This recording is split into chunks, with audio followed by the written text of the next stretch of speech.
For the past 8 years, Terry served as a Democrat in the Maine House, representing the Oxford County towns of Buckfield, Hartford, Sumner, and Paris.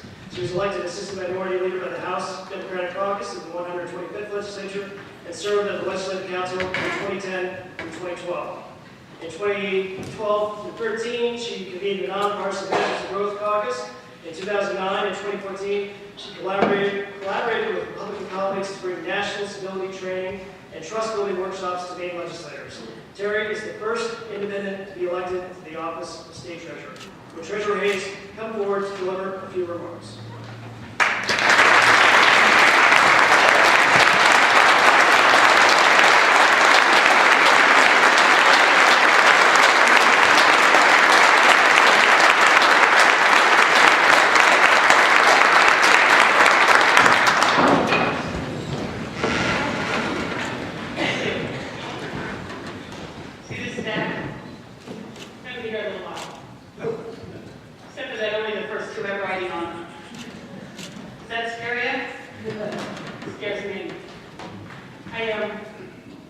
I'm humbled to be here, and I'm immensely grateful.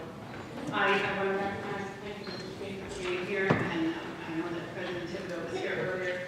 I want to thank the two gentlemen who put my name in nomination for this job.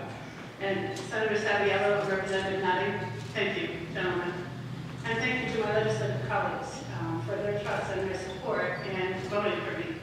It is a bit unusual. I've told folks and had a number of conversations about the confluence of circumstances that has allowed me the opportunity to serve in this role. And I just want you to know that the bulk of my comments are really thank yous, starting from about the age of 4. Because I didn't give the clerk some names of folks to recognize because I knew I was going to do it this way. So Pat, you have to stand up. Because this woman taught me to read. Okay? She was my older sister, and she went to kindergarten a year before me. I thought that was cheating.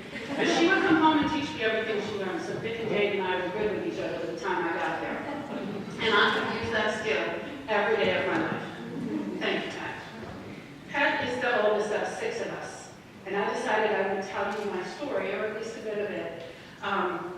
Because although I've worked with many of you, most of you haven't heard this. And a colleague of mine that I treasure greatly, the Honorable Helen Rankin, told her story in Washington, D.C. And I want to be Helen when I grow up. So I'm going to give this a shot. And it's really big thank yous because each one of us gets here as a result of a collective effort, and many of us don't understand at the time that we're making that contribution the value that it has in the whole. We see little pieces of the puzzle, but we don't get to see the big thing. And I'm standing here today, and I'm looking at a lot of puzzle pieces out here. And I'm both humble and proud. So I started with my sister because she was my first hero. My mom and my dad they've already passed, and I know that from someplace in the universe they are hopefully proud of me so far. I haven't messed up yet. I've only had the job for almost an hour, so we're good so far. But I want to recognize my husband, Steve, who is here with me today. Steve and I celebrated our 30th wedding anniversary in December. And I'm amazed that the good Lord put somebody on this planet that would stand me for that long. He has been wonderful, and I'm immensely grateful for his support. He used to scare him when I would have an idea. Now he's kind of used to it. But he stuck with me. And we have 3 wonderful children who all are here. My daughter lied to me and told me she wasn't coming. I don't think she'd ever done that before. Lied to me, that is. But my daughter Charlie, my son Mary, where are you? And my son Mary are here with us. They are, I'm very, very proud of them. And they were all teenagers at one time, and we all survived.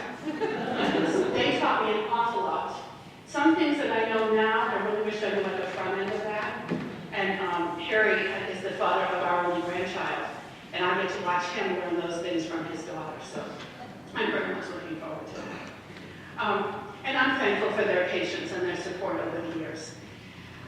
There are 2 members of my parents' generation who are here with us today. My Aunt Eunice and my Aunt Veronica. These are my dad's sisters, and because of part of our story, they take on a different role in our lives than myself and my siblings, because my dad died when I was in 6th grade. Great was it old. It was an accident. No one was expecting it to happen. good Catholic family. Um, and so there was a little crisis in the family because now there were 6 kids, and I left out the other part, but I'll call him back.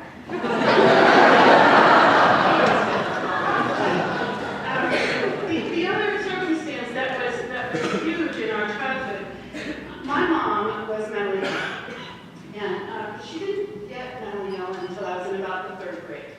And then she got sick really fast, and she was at Amheim when my dad passed away unexpectedly. So there were 6 of us. Can you imagine taking 6 kids in? Well, my Aunt Veronica took 3 of us. My grandparents, my dad's parents took the other 3. And over the years, the family raised us. You know, again, at the time, Janine, where are you? The cop in the back is number 6. She was 5 years old. She's the youngest. And so from that point on, from the time that my dad died, I never lived with my 3 younger siblings again. We saw each other often, but we didn't share a household any longer because nobody had a house that you could put 6 kids in, along with the other kids that were already there. But my Aunt Veronica, her sister Mary, who has since passed away, and my Aunt Eunice were all part of our family support system that helped raise us. And so, they're in large part responsible for who we've become. And 4 of the 6 of us are here today. I've already introduced you to Pat. My sister Nola is here. Where'd you go, Nola? Nola and her husband Rick are here.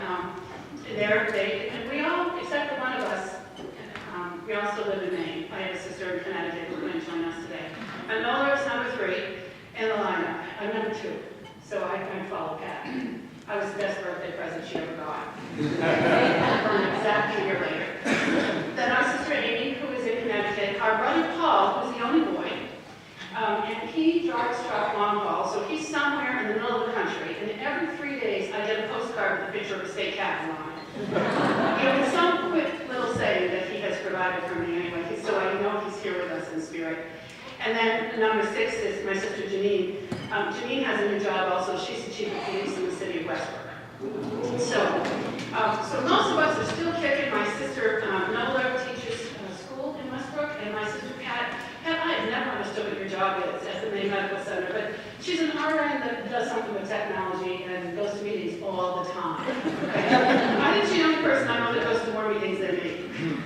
Anyway, I'm proud to have them here with me today and have an opportunity to brag about you all.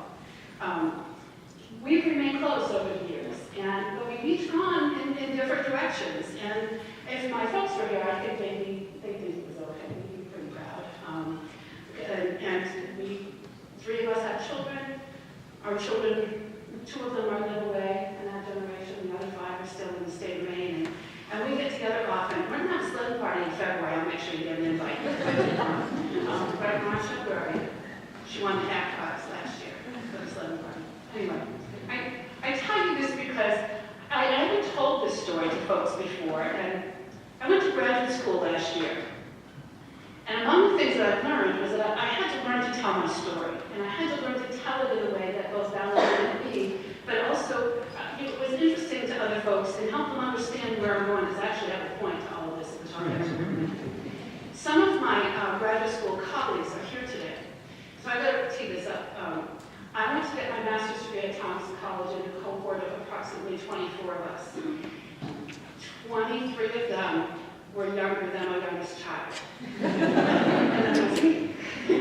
They were immensely tolerant. And they're in the back row. I know right where to sit, and that's where the troublemakers are. But they're in the back row today. 4 of them came this morning. Stand up for a second, you guys. These are these young people that have been doing it.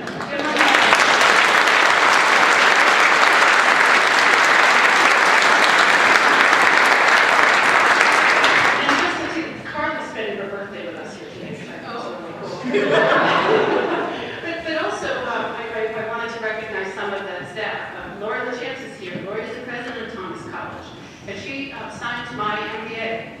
Hi, Lori.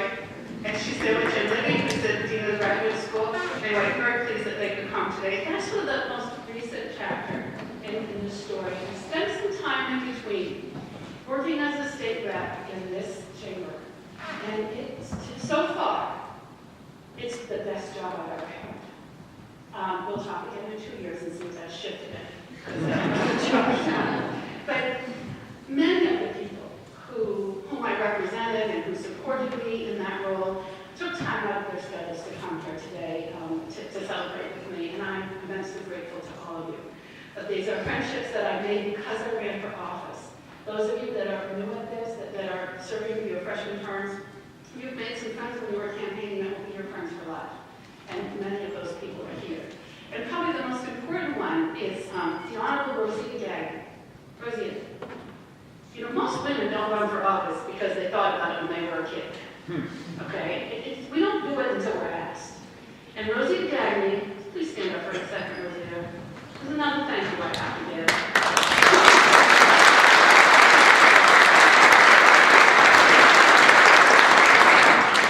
Rosita was my state rep for 8 years. And she approached me at a softball game and asked me if I ever thought of running for office. And I said, no, not for the legislature. I was on the school board at the time. But if it wasn't for her having asked that question, I wouldn't have served in this chamber. It wasn't an aspiration that I had. I was 13 years on the school board and thought I was going to keep going. And that was enough. But I really enjoyed it. And coming here and learning more about my state, I mean, that's the fascinating thing about legislative service is that you have access to so many things. And the more we learn, the better the decisions are that we make. Well, in the end, I think probably the thing that I take away from this and that I hope I left a little bit behind and kind of the point that I wanted to get to, as your state treasurer, I am an independent now. I served as a Democrat in this body. I chose to unenroll. I want to serve as an independent in the treasurer's office. And in that way, do the work on behalf of everyone without that party affiliation.